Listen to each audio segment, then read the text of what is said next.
দাবি আমার দাবি আমার দাবি ন্যায্য দাবি আমার দাবি ন্যায্য দাবি আমার দাবি ন্যায্য দাবি আমার দাবি ন্যায্য দাবি।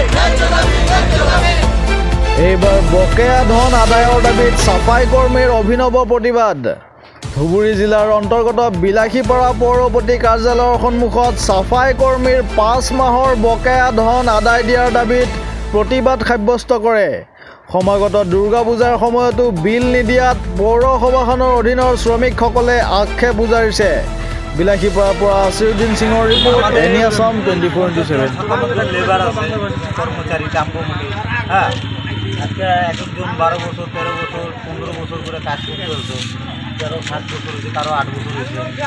হ্যাঁ আমাদের 5 মাসের বেতন 4 মাসের বেতন এইভাবে আটকে রাখছে। পূজার উপলক্ষ বেতনের খুব প্রয়োজন আমাদের, বহুত মানুষের বহুত প্রয়োজন আছে, বহুত টাকা পয়সা ঋণ ধার খাইছে, মানুষের দিকে লাগে। এই অবস্থায় আমাদের সাথে এরকমভাবে অন্যায় করে আছে কাম্পমুটির সদস্যগুলা, অফিসারগুলা, চেয়ারম্যান, হ্যাঁ দীপক খালি বারবার একটাই কথা কয় যে ফান্ডে পয়সা নাই, ফান্ডে পয়সা নাই। কাম কমিটিতে ফান্ডের পয়সা নাই, আমরা ওগুলো কী বুঝবো? আজকে 16 বছর ধরে কাম করি, 16 বছর ধরে শুনতে কাম কমিটি ফান্ডে পয়সা নাই, ফান্ডে পয়সা নাই। কাম কমিটি এত ডেভেলপমেন্ট হইতেছে, এত বড় বড় বাজেট দিয়ে টাকা বাজেট পাইতেছে, বাজার ডাকতে আছে, বড় বড় একটা বাজেট হইতেছে। কাম কমিটি কি এখনও কি বর্তমান কি ওই পরিস্থিতি আছে যেটা 14 বছর আগে ছিল? হ্যাঁ সরকার কত কিছু দিতে আছে, সরকার কত ডেভেলপ করছে কাম কমিটিটা বিলাসীপাড়া সাব ডিভিশনে। তা সত্ত্বেও আমাদের বেতনটার জন্য কোনো চিন্তাধারা নাই। পূজার মধ্যে আমরা বউ বাচ্চা কাপড় চোপড় দিন ধার ক্লিয়ার করবো, আমাদের কি শখ নাই আমাদের পূজা পাঠিতে ঘুরবো? হ্যাঁ আমাদের কি চাকরি পারমানেন্ট আছে নাকি যে 20 মাসের বেতন বন্ধ আছে, ব্যাংকে দেওয়া লোন নিয়ে মানুষের কাছে কাগজ দেখে টাকা নিতে পারবো? সেগুলো তো নাই। দৰমহা 5-6 মাহ 7 মাহৰ দৰমহা লৈকে আমাৰ হোৱা আছে। আৰু কিবা এই যে আমাৰ বেতন দৰমহা বাঢ়াৰ এটা এৰিয়া আছিল, এই এৰিয়াটো দিবৰ কথা আছিল। আৰু যিখিনি আমাৰ দৰমহা কোনোবা 5 মাহৰ পায়, কোনোবা 4 মাহৰ পায়, এই গোটেইকেইটা আমি ক্লিয়াৰ খুজিছোঁ।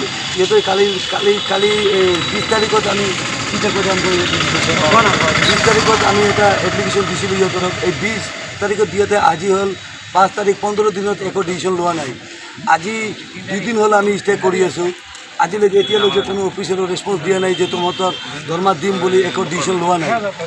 আগতে যদি ইহঁতৰ ডিচিশ্যন নলয় এনেকৈ আমি ষ্টে কৰিয়ে থাকিম, আৰু কাল থাকিয়ে থাকিব এই ষ্টে আমি। আৰু এইটো যিটো আমাৰ এই যে কালি বহাতে আমাক কৈছে যে ড্ৰাইভাৰবিলাকক মাতি লৈ যে তুমি যদি কাম নকৰা চাবিবিলাক বুজাই দিয়া। আমি চাবিবিলাক বুজাব আহিছোঁ, গাড়ী লৈ আহিছোঁ ডাইৰেক্ট, যে গাড়ীখিনি সুদ্ধা আমি বুজাই দিম। তো ইহঁতৰে কৈছে এই আহাত আমি দীপক অৱস্থাৰে ইহঁতৰে আমাক মাতিল, আমি চাবি গাড়ী চাবি লৈ আহিলোঁ। আহাতে অফিচত চাবি বুজাম, যোনে আমাক ফোন কৰিছিল আমাৰ এই দীপক অৱস্থিয়াৰ ইঞ্জিনিয়াৰ বাবু, আমাক সি চাবি খুজিছিল। তাত আমি চাবি দিয়া আহাতে তাৰপিছত সি অফিচৰ পৰা ঘৰত গৈছে।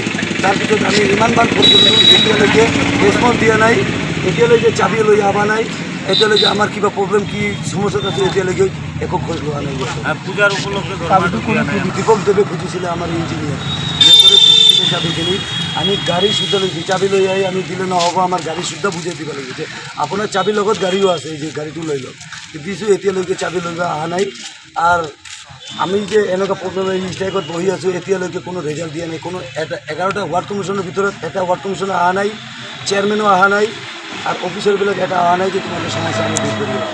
এতিয়া যদি ইহঁতৰে ডিচিশ্যন নলয়, এই 2 ঘণ্টাৰ ভিতৰত আমাৰ যিখিনি গাড়ী ইয়াত বৰ্তমান ষ্টক আছে গোটেইকেইটা আমি একদম পুৰা আমাৰ মাল ৰেডি আছে ইয়াত, গোটেইকেইটা আমি পেলাম। এই 2 ঘণ্টাৰ ভিতৰতে আমি এইটো কাম কৰিম। ইহঁতৰে যদি 2 ঘণ্টাৰ ভিতৰত এতিয়াই শুরু হৈ যাব আমাৰ মানুহ, ইয়াত কাৰণে আমি বহি আছোঁ।